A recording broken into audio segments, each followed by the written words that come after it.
Mr. and Mrs. lived on a farm in Maine.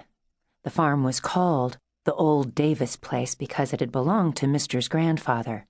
When old Mr. Davis died, he left the entire farm to his grandson, young Mr. Davis, and the farm kept its name. The Old Davis place was a big farm, 137 acres of woods and pastures and fields. It backed up against the mountains, so the farm had also some wide, stony meadows, which in midsummer were covered with wild blueberries. 2 streams ran down from the western mountains, crossing the farm on their way to a distant lake. The streams dug steep ravines out of the hills and gullies, too, before they joined together in the woods to make one slower, broader stream that meandered across the lower, flatter pastures and fields. Mr. and Mrs. raised sheep for wool and chickens for eggs. They kept 2 Guernsey cows named Bethy and Annie after queens of England for milk and butter and sometimes cheese.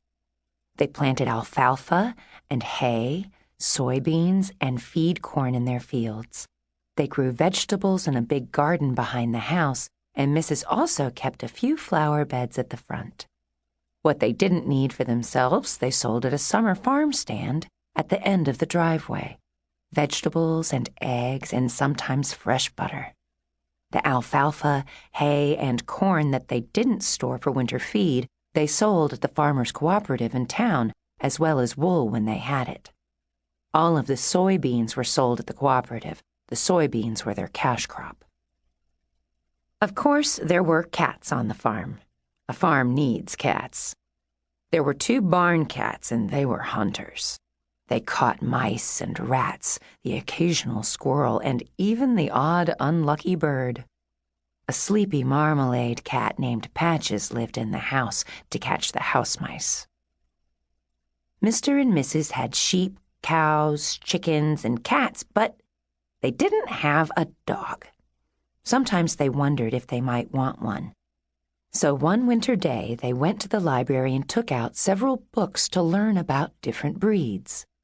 They both read the books, and then on the long winter evenings while Mrs. cut squares of patterned cloth for a quilt and Mr. sharpened the rototiller blades, they talked about the kind of dog they would want, if they wanted a dog.